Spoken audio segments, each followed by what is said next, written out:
Hello friend, मैं आपका स्वागत करता हूं आपके अपने यूट्यूब चैनल एसएससी पैराडाइज में। पिछले क्लास में हम लोग राकेश यादव सर का जो क्लास नोट्स है उसका सॉल्यूशन कर रहे थे, है ना, रेशियो एंड प्रोपोर्शन का। आज फिर हम लोग उसी को कंटिन्यू आगे तक करते हैं। ठीक है भाई, जरा इस पर भी ध्यान दे दीजिएगा आप लोग सब्सक्राइब पर।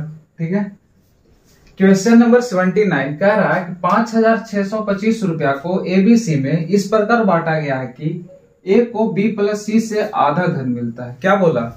ए को बी प्लस सी से आधा धन मिलता है, ठीक है, और बी को ए प्लस सी से 1/4 धन मिलता है। तो ए प्लस बी का धन ज्ञात करिए, यानी ए प्लस बी को धन कितना मिला उसको हम लोगों से पूछ रहा है। पैसा कितना था? 5,625 रुपया, 5,625 रुपया, है ना। को एबीसी में इस प्रकार बांटा है कि ए को, यानी जितना धन ए को मिला होगा, बी प्लस सी से आधा धन मिलता है, बी प्लस सी से आधा धन मिलता है। क्या बोला? ए को बी प्लस सी से आधा धन मिलता है, यानी जितना पैसा बी प्लस सी को मिला होगा उसका आधा किसको मिला होगा? ए को मिला होगा। यानी बी प्लस सी को आधा धन मिलता है तो इसका मतलब क्या होगा? 1:2 में बटा हो कि नहीं? बी प्लस सी, क्या बोला? ए को बी प्लस सी से आधा धन मिलता है, तो बी प्लस सी को कितना धन दिए? 2 रुपया दिए, 2 यूनिट दिए। तो ए को कितना दिए? 1 यूनिट। तो इसका आधा हुआ कि नहीं हुआ? बिल्कुल हो गया। फिर क्या कंडीशन आया? बी को ए प्लस सी से, किससे? ए प्लस सी से 1/4 धन मिलता है। 1/4 धन मतलब क्या हुआ? यानी जितना कि ए प्लस सी को धन मिलता होगा उसका 1/4। तो 4 का 1/4 करिएगा तो कितना आएगा? देखिए, 4 का 1/4 करेंगे तो क्या आएगा? 1 आएगा कि नहीं? यानी 1 मिलता होगा। ठीक है, कितना मिलता होगा? 1 मिलता होगा। यहाँ पे कुछ गौर किया आप पे, यहाँ भी ए था, यहाँ भी, यहाँ सी, यहाँ भी वही चीज है, ए है, बी है, सी है। तो यानी बढ़ रहा है पैसा किसके बीच? ए अनुपात बी अनुपात सी के अनुपात में, मतलब ए बी सी के बीच में पैसा बढ़ रहा है। तो ओवरऑल ए बी सी को कितना पैसा मिला ये देख लीजिए, तो 3 यूनिट मिला। यहाँ कितना मिला? 5। ऐसा कैसा हो सकता है? नहीं हो सकता है। जब नहीं होगा तो क्या करेंगे? इसको एलसीएम लेकर सेम कर देते हैं। जितना पैसा ए बी सी को ऊपर मिला उतना ही पैसा नीचे मिलना चाहिए, है या नहीं? बिल्कुल। तो 3 और 5 का एलसीएम कितना होगा? 15। तो 15 बनाने के लिए 3 में कितना से गुना करेंगे? वेरी गुड, 5 से, इसमें 3 से, है ना। यानी ओवरऑल क्या बना कि 5 से इसमें गुना करना है। तो 5 से गुना करेंगे तो कितना बन जाएगा? ये 5 बन जाएगा, यानी यहां लिख लेते हैं 5, और 5 दूनी को कितना हो गया? 10। ठीक है, 3 एकम 3 और 4 तिये 12। ठीक है, अब देखिए 10 5 15 हो गया, 12 और 3 15 हो गया कि नहीं हो गया? तो किसका रेशियो निकल गया? यहां से A:B:C का रेशियो निकाल सकते हैं कि यानी A को कितना पैसा मिला, B को कितना मिला और C को कितना यूनिट पैसा मिला, वो तो निकल सकता है ना। बिल्कुल निकल सकता है। देखिए, A अनुपात B अनुपात C, A का वैल्यू कितना आ गया? 5, B का वैल्यू कितना आ गया? 3। तो देखिए ओवरऑल कितना बढ़ रहा था? 10 और 5 15 बढ़ रहा था, और बढ़ गया कितना? A और B में कितना बढ़ गया? 5 3 8 बढ़ गया। तो C का वैल्यू कितना हो जाएगा? 7 हो जाएगा। देखिए 7 3 10 और 10 5 15 हो गया कि नहीं हो गया? बिल्कुल हो गया। अब जो पूछेगा उसको निकाल देते हैं। किताब बोला था क्या, यानी जो क्वेश्चन में बोला था उसको ऊपर रखेंगे, रेशियो में वैल्यू आएगा उसको नीचे रखेंगे, और जिसको निकालना होगा उसको क्या कर देंगे? बगल में गुना कर देंगे। ये तो हम लोग के लिए बहुत पुराना हो गया चीज, है ना। कह रहा कि 5,625 रुपया को, अच्छा यहाँ भी लिख रखा था, कोई बात नहीं। 5,625 रुपया को किसमें बांटना था? एबीसी में। तो हम बोलेंगे नहीं, 5 3 8 8 7 15 रुपया को। ठीक है, रेशियो के हिसाब से। यहाँ क्या बोला? ए प्लस बी का धन ज्ञात करें। ए प्लस बी को, यानी ए यहां हो गया और बी यहां हो गया, तो 5 3 कितना हो गया? 8। तो 8 से गुना कर देंगे। ठीक है, इसको कैलकुलेशन कर लेते हैं।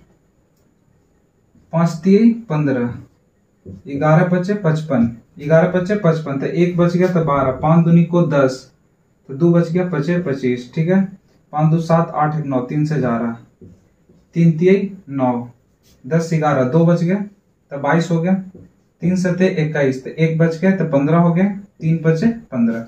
ठीक है, इसको गुना करिए, 8 5 कितना हो गया? 40, बच गया 4, 7 4 7 8 56, 56 और 4 कितना हो गया? 60, बच गया 6, 8 3 24 और 24 और 6 कितना हो गया? 30। यानी 3000 रुपया किसको मिला होगा, ए प्लस बी का हिस्सा कितना होगा, 8 कैसे आ गया, 5 और 3 8 है ना, तो ए प्लस बी का लिए तो 3000 रुपया, 3000 रुपया हमारा क्या हो गया, सही आंसर हो गया। कोई समस्या नहीं होना चाहिए, समस्या बहुत इजी था क्वेश्चन। क्वेश्चन नंबर 79 था, ठीक है। राकेश यादव सर का क्लास नोट्स का सॉल्यूशन किया जा रहा है। क्वेश्चन नंबर 80 कह रहा है एबीसी की पिछले वर्ष की आय का अनुपात 3:4:5 है, जबकि उनकी पिछले वर्ष और वर्तमान वर्ष की आय का अनुपात क्रमशः 4:5, 2:3 और 3:4 है। अगर वर्तमान वर्ष की कुल आय कितना है, 98,500 रुपया है, तो बी प्लस सी की वर्तमान आय ज्ञात करिए। क्या दे रखा है कि वर्तमान वर्ष की कुल आय, ठीक है, वर्तमान वर्ष की कुल आय चाहिए हमको, क्योंकि कंपैरिजन करने के लिए जो किताब रहेगा ऊपर रखेंगे, जो हम लोग रहेगा नीचे रखेंगे, जिसको निकालना उसको क्या कर लेंगे, बगल में गुना कर लेंगे। कह रहा है एबीसी की पिछले वर्ष की आय का अनुपात, ए है, बी है और सी है, इनकी आय का अनुपात दे रखा है। आय का अनुपात कितना दे रखा है, 3:4:5, 3:4:5, ठीक है। जबकि उनकी पिछले वर्ष और वर्तमान वर्ष की आय का अनुपात, जबकि पिछले वर्ष को हम लिख ले लास्ट और वर्तमान वर्ष को लिख ले करेंट। सी से करेंट ईयर हो गया मतलब वर्तमान वर्ष, और एल से हो गया लास्ट ईयर यानी पिछले वर्ष, ठीक है। इनके अनुपात कितना दे रखा, आय का अनुपात क्रमशः 4:5, यानी ए का कितना है तो 4:5 है, बी का कितना है लास्ट ईयर और करेंट ईयर का अनुपात 2:3, तो 2:3। सी का कितना है 3:4, यानी लास्ट ईयर और करेंट ईयर का अनुपात कितना है 3:4, ठीक है। अब यहाँ पे क्या देख रहे हैं, ए भी क्या था, पिछले वर्ष की आय का अनुपात था, पिछले वर्ष की आय का अनुपात 3:4:5 है। यहां भी क्या निकला, पिछले वर्ष की आय का अनुपात ए है और पिछले वर्ष की आय का अनुपात इतना है 4:2:3। अब बताइए दोनों क्या सेम है, नहीं, यहाँ 3 है, यहाँ 4 है, यहाँ 4 है, यहाँ 2 है, यहाँ 5 है, यहाँ 3 है, सेम तो नहीं है। जब सेम नहीं है तो क्या करना होगा, इसको सेम करना होगा। क्या करना होगा, सेम करना होगा। तो 4, 2 और 3 का एलसीएम ले लीजिए, 4, 2 और 3 का एलसीएम ले लीजिए तो कितना आएगा, 4 4 12, तब 12। इसमें क्या कर देंगे, 12 से गुना कर देंगे, ठीक है। इसमें भी क्या कर देंगे, 12 से गुना, और इसमें भी 12 से गुना। जैसे हम 12 से गुना किए तो कितना बन गया, 12 तिया 36। तब 12 तिया 36 कितने गुना है इसके, तो कितने गुना है, तो 9 गुना है। कितने गुना है, 9 गुना। तो इसको भी क्या कर दीजिए, 9 गुना कर दीजिए। तो 9 गुना करिएगा तो कितना आ जाएगा, 45। कितना आ जाएगा, 45, ठीक है। 12 चौको कितना हो गया, 12 चौको 48। तो कितने गुना हो गया 2 का, तो 24 गुना हो गया। तो इसके भी 24 गुना कर दीजिए, ठीक है। तो इससे क्या होगा, यानी लास्ट यानी पिछले वर्ष को जितना गुना किए उतना करेंट ईयर का कर देते हैं, तो दोनों सेम हो जाएगा, नहीं हो जाएगा, बिल्कुल सेम हो जाएगा। तो 24 दिया कितना होता है, 72। 12 5 कितना होता है, 60। 12 5 60। 60 कितना गुना हो गया, 20 गुना हो गया। कितना गुना हो गया, 20। 20 30 60 होता ना है, तो इसका भी 20 गुना कर दीजिए। तो 20 गुना करेंगे तो कितना आ जाएगा, 20 चौको कितना होता है, 80। अब हमको यहां से क्या पता चल गया, करेंट ईयर यानी वर्तमान वर्ष में आय का अनुपात पता चल गया कितना, 45:72:80, ठीक है। और क्या बोला था क्वेश्चन, एबीसी के पिछले वर्ष की आय का अनुपात इतना है। अगर वर्तमान वर्ष की कुल आय 98,500 रुपया है, 98,500 रुपया वर्तमान वर्ष की कुल है। अगर वर्तमान वर्ष की कुल आय 98,500 रुपया, वर्तमान वर्ष की कुल आय मेरे पास कितना है, तो 1 + 0 2 5 5 2 7 7 8 15 और 15 15 4 19 यानी 197। और जिसको निकालना है उसको क्या करते हैं, बगल में गुना कर देंगे। क्या पूछ रहा है, बी प्लस सी की वर्तमान आय ज्ञात करिए। वर्तमान आय पूछा, तो वर्तमान आय कौन है, बी प्लस सी का। तो बी यहाँ और सी यहाँ, इसको जोड़ देते हैं। तो 2 और 0 कितना होता है, 2, और 7 8 कितना होता है, 15, ठीक है। तो इसको कैलकुलेशन कर लेते हैं, कितना से जा रहा है, 7 है, यहाँ 5 है, तो 7 बचे 35, 3 19 बचे 95, 95 दिन 98, 5 से जा रहा है तो 500 हो गया। और 5 दूनी को 10, बच गए 1, 25, 1 26, 2 5 2 7 और डबल जीरो का डबल जीरो, यानी 7,600 रुपया बी प्लस सी की वर्तमान आय आ गया, 7,600 रुपया। ठीक है। क्वेश्चन नंबर 81 कह रहा है एक वर्ष पहले ए और बी की आय का अनुपात 3:5 है था, सॉरी, उनकी पिछले वर्ष की आय और वर्तमान वर्ष की आय का अनुपात 2:3 और 4:5 है। अगर उनकी वर्तमान आय 4300 रुपया है तो दोनों की अलग वर्तमान आय क्या होगी बताइए। अब वीडियो को पॉज करिए और इसको बनाने की कोशिश करिए, पिछले वाले क्वेश्चन यानी 80 नंबर क्वेश्चन के तरह ही है। ठीक है। क्वेश्चन क्या कह रहा है, एक वर्ष पहले, है ना, एक वर्ष पहले ए और बी, ए भैया है और बी भैया है, बी की आय का अनुपात कितना दे रखा है, 3:5, 3:5 था, यानी पिछले वर्ष की आय का अनुपात दे रखा है 3:5 और उनकी पिछले वर्ष की आय और वर्तमान वर्ष की आय का अनुपात क्रमशः 2:3 और 4:5 है। यानी लास्ट ईयर और करेंट ईयर, यानी ए का लास्ट ईयर का आय और करेंट ईयर का आय का अनुपात 2:3 है, 2:3 है। और बी की लास्ट ईयर और करेंट ईयर का आय का अनुपात कितना है, तो 4:5 है, 4:5। यहाँ पिछले वर्ष की आय का अनुपात कितना है, 3 है और 5 है, यहाँ 2 है 4 है, क्या सेम है, नहीं, नहीं है तो क्या करना होगा, सेम करना होगा। तो 2 और 4 का एलसीएम लेंगे तो कितना हो जाएगा, 4, तो 4 से ऊपर क्या कर देंगे, मल्टीप्लाई। जब यहाँ 4 से मल्टीप्लाई कर दिए तो यहाँ भी 4 से मल्टीप्लाई करेंगे। ठीक है। तो चरतीय कितना बन गया, 12, तो यहाँ कितना है, 2, तो 2 में 12 कितना गुना है, तो 6 गुना है। तो जब 6 गुना यहाँ है तो इसका भी 6 गुना कर दीजिए आप, तो 6 18, 6 18। ठीक है। पंचों को कितना बन गया, 20, 4 का कितना गुना 20 है, 5 गुना 20 है, तो इसका 5 गुना 20 है, तो इसका भी क्या कर देंगे, 5 गुना कर देंगे। तो 5 गुना करेंगे तो कितना हो जाएगा, 5 25। ठीक है। अब क्या निकल गया, वर्तमान वर्ष की आय का अनुपात निकल गया कि नहीं, 18:25 निकल गया ना। हाँ। अब क्या बोला था, अगर उनकी वर्तमान आय कितना है, 4300 रुपया, जो क्वेश्चन में रहेगा उसको कहाँ रखते हैं, ऊपर, ऊपर कहने का मतलब न्यूमरेटर में यानी अंश में, और जो रेशियो में रहता है उसको कहाँ रखते हैं, डिनोमिनेटर में यानी हर में। तो 8 और 5 कितना होता है, 13, बच गए 1, 2 और 1 3, 3 1 4। ठीक है। और जिसको निकालना है उसको क्या करते हैं, बगल में गुना कर देते हैं। पूछ क्या रहा भाई, तो दोनों की अलग वर्तमान आय ज्ञात करिए, दोनों की अलग अलग वर्तमान आय ज्ञात करिए। तो एक की वर्तमान आय कितना है, तो 18, तो 18 से गुना करना पड़ेगा।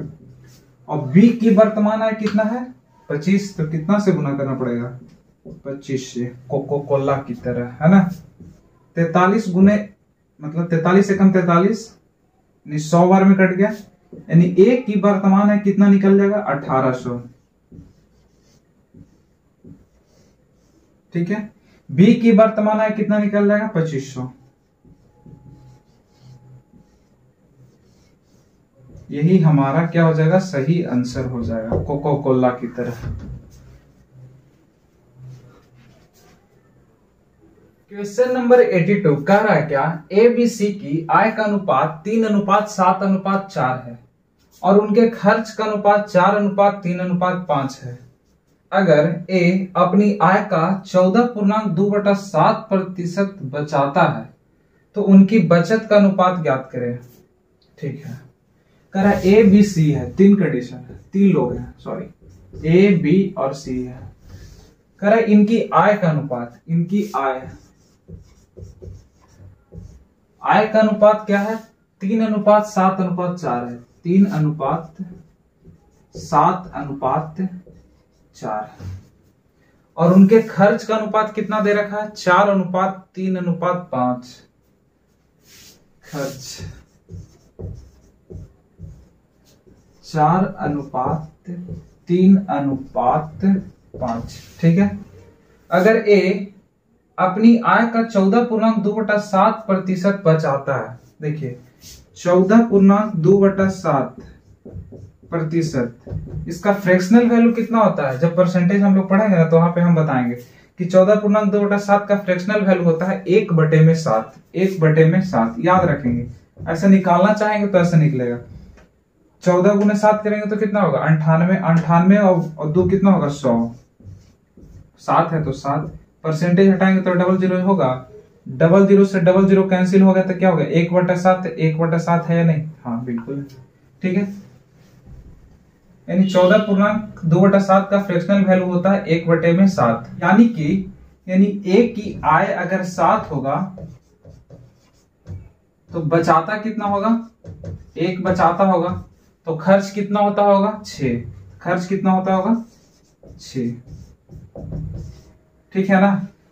यानी 7 का 14.2/7% कितना होता है? 1। वही तो बोल रहा है कि 14.2/7% बचाता है, यानी 7 का 14.2/7 करेंगे तो कितना आ जाएगा? 1। यानी 1 की बचत कर रहा है। तो खर्च कितना का कर रहा होगा? 6 रुपया का खर्च कर रहा होगा। सॉरी, 6 रुपया नहीं, 6 यूनिट का खर्च कर रहा होगा, ठीक है। तो देखिए यहाँ पे खर्च और बचत का अनुपात और आय का अनुपात निकल सकता है, लेकिन यहाँ पे कांस्टेंट वैल्यू है नहीं। जब कांस्टेंट नहीं है तो इसको कांस्टेंट बनाने के लिए क्या कर लेते हैं? 1 से गुना कर देते हैं, 1 से गुना कर देते हैं, 1 से गुना कर देते हैं। अभी x वाला मेथड देख लीजिए, उसके बाद फिर हम एक शॉर्ट तरीका बता देंगे, ठीक है। खर्च कितना हो गया? y। खर्च को 4y मान लिया, a का y मान लिया, ठीक है। तो आय में से खर्च चला जाएगा तो क्या निकलेगा? बचत निकलेगा कि नहीं? निकलेगा। वही तो पूछ रहा, उनकी बचत का अनुपात क्या ज्ञात करें। तो आय में से खर्च चला जाएगा तो क्या निकलेगा? बचत। तो 3x में से 4y चला गया तो बचत का अनुपात होगा कि नहीं होगा? बिल्कुल होगा अनुपात। 7x में से 3y चला जाएगा तो बचत निकलेगा कि नहीं निकलेगा? बिल्कुल निकलेगा अनुपात। 4x में से 5y चला जाएगा तो क्या निकलेगा? इनकी बचत, यानी C की बचत निकलेगा बिल्कुल। अब लेकिन क्या दे रखा? आय। A की आय कितना है? 3x। और A का खर्च कितना है? तो 4y। A की आय कितनी है? तो 3x, और A का खर्च कितना है? 4y। इसका हमको तो यहां से निकल रखा है कि A की आय कितना है? तो 7। ये क्या था? खर्च। तो यहां से खर्च वाला लेंगे तो कितना आ जाएगा? 6। यानी 3x/4y बराबर 7/6 होगा। हाँ, यहाँ x और y का वैल्यू निकल जाएगा, बिल्कुल निकल जाएगा। तो 36 कितना हो गया? 18x और 7 को 28y। यहां से x/y बराबर क्या निकल गया? 28/18।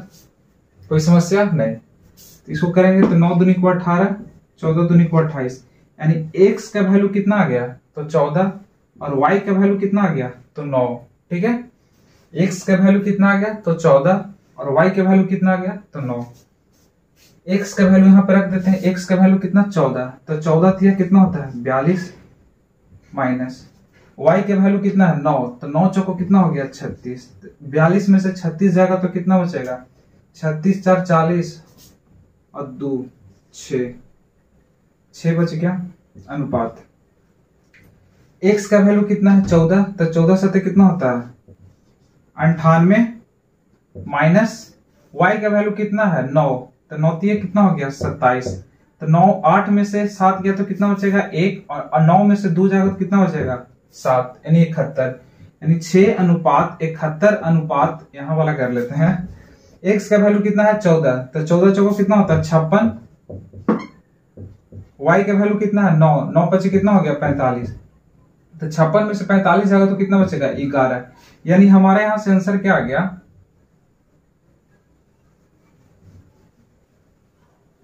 6:71:11। 6:71:11 हमारा सही आंसर आ गया, ठीक है।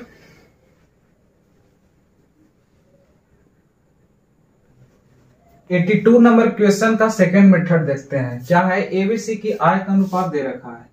ए है, बी है और सी है, इनका आय का अनुपात कितना दे रखा है? 3:7:4। तो 3:7:4। ठीक है, इसको और थोड़ा फैल फैल लिखते हैं। 3:7:4। एबीसी की आय का अनुपात कितना है? 3:7:4। और उनके खर्च का अनुपात कितना है? खर्च का अनुपात है 4:3:5। 4:3:5। अगर ए अपनी आय का 14.2/7% बचाता है, तो 14.2/7 का फ्रैक्शनल वैल्यू कितना बताए थे अभी? 1/7। तो आय अगर 7 होगा, बचत 1 की कर रहा होगा, तो खर्च कितना कर रहा होगा? 6 का कर रहा होगा। ठीक है, आय का अनुपात कितना था? 3:7:4। 4:3:5। यहां से आप देख रहे हैं आय है और खर्च है, आय है और खर्च है, यानी आय और खर्च का रेशियो कितना दे रखा है? 7/6, यानी 7:6 दे रखा है। आय और खर्च, आय और खर्च का अनुपात कितना दे रखा है? 7:6। 7:6। तो यहाँ पे क्या करते हैं? पहले सेम कर लेते हैं। क्या कर लेते हैं? सेम कर लेते हैं। किसको? ए को सेम करेंगे, क्योंकि ए की आय, क्या बोला था? ए अपनी आय का 14.2/7% बचाता है, यानी ए को सेम करना है। तो ए को सेम करने के लिए क्या करेंगे? यहाँ 3 है, यहाँ 4 है, तो यहाँ 3 से गुना कर देते हैं और यहाँ 4 से गुना कर देते हैं, तो सेम हो जाएगा कि नहीं? 4×3=12 और 4×3=12, दोनों सेम हो गया कि नहीं? लेकिन ए को सेम करने के चक्कर में, आय और खर्च को सेम करने के चक्कर में, अब बोले कि सेम क्यों कर रहा है? पहले 1:1 में ले लाते हैं, ठीक है, उसके बाद 7:6 से गुना कर देंगे तो बराबर हो जाएगा कि नहीं हो जाएगा? बिल्कुल हो जाएगा। जो कह रहा वही तो कर देंगे पहले, लेकिन 1:1 में कर दीजिए, ताकि फिर जाके आगे जाके दिक्कत नहीं हो। फिर जितना से कहेगा उतना कर लेंगे। जब हम रेशियो का बेसिक क्वेश्चन बता रहे थे, वहां पे ऐसा सवाल किए थे हम लोग, है ना? तो 4 से गुना यहाँ किए, तो 4 से यहाँ भी कर दीजिए, 4 से यहाँ भी। यहाँ 3 से गुना किए थे, तो यहाँ 3 से गुना कर दीजिए, यहाँ 3 से गुना कर दीजिए। ठीक है, कोई प्रॉब्लम नहीं। आय का अनुपात कितना है? 7, यानी ओवरऑल मतलब ये अब क्या हो गया? सेम हो गया। अभी क्या हो गया? 1:1 में हो गया कि नहीं? 4×3=12, 4×3=12, तब 12:12, 1:1 में हो गया कि नहीं? बिल्कुल हो गया। ठीक है, अब लेकिन हमको क्या करा है? 7:6 में करिए, है ना? तो आय में 7 से गुना कर दीजिए और खर्च में कितना से? तो 6 से। तो 6 से यहाँ 7 से गुना किए, तो यहाँ भी 7 से, यहाँ 6 से, यहाँ 6 से, यहाँ 7 से, तो यहाँ 7 से। ऐसा क्यों करते हैं? ऐसा इसलिए करते हैं ताकि रेशियो में कोई इफेक्ट ना पड़े। जितना इसमें गुना किए उतना ही इसमें गुना कर दिए, उतना ही उसमें गुना कर दिए, तो उससे कोई रेशियो में इफेक्ट नहीं पड़ता है। रेशियो सिंपलेस्ट फॉर्म होता है, जब आप उसको काटिएगा तो वही नंबर रहेगा। ठीक है, यानी ओवरऑल कितना से मल्टीप्लाई सबको कर दीजिए आप? 4×3=12 और 12×7 कितना हो गया? 84। यहाँ पे लिख लेते हैं 4×3=12 और 12×7 84, 7×7 49 और 49 चौको कितना होता है? 9 चौको 36, बच गए 3, 4 चौको 16 और 16×3 19, 196। ठीक है, 4 चौको 16 और 16×7 112, 16×7 112। ठीक है, ये आय का अनुपात आ गया। और खर्च का बताइए? तो 4×3=12 और 12×7 12×6 72, 3×3 9 और 9×6 54, 5×3 15 और 15×6 90। ये क्या था? आय था, आय का अनुपात है। समझ में आ रहा ना भाई? खर्च का है। नहीं समझ में आ रहा तो आप कमेंट कर दीजिएगा, ठीक है, हम फिर इसको बता देंगे, और नहीं तो आप वीडियो को फिर से रिमाइंड करिए और फिर से देख लीजिए। तो आय में से खर्च चला जाएगा तो क्या होगा? बचत होगा। हमको लग रहा है कि आपको बिल्कुल समझ में आ रहा होगा। 84 में से 72 जाएगा तो कितना हो जाए? 4 से 2 गया तो 2, 8 से 7 गया तो 1। ठीक है, 6 में से 4 गया तो 2, और 19 में से 5 जाएगा तो 14। ठीक है, यहाँ 2 और यहाँ कितना हो जाएगा? 22। ठीक है, तो बचत का क्या बोला? उनकी बचत का अनुपात ज्ञात करो। तो बचत का अनुपात ये है, तभी कट रहा है। 2×6 12, 2×7 14, 2×1 2 और 2×11 यानी कि 6:71:11 हमारा क्या हो जाएगा, सही आंसर हो जाएगा। 6:71:11 हमारा सही आंसर हो जाएगा। ठीक है, कोई समस्या हो तो बताइएगा आप। अगर आपको वीडियो अच्छा लगा तब प्लीज चैनल को सब्सक्राइब करिए, लाइक करिए, शेयर करिए, जो होता है वो करते रहिए।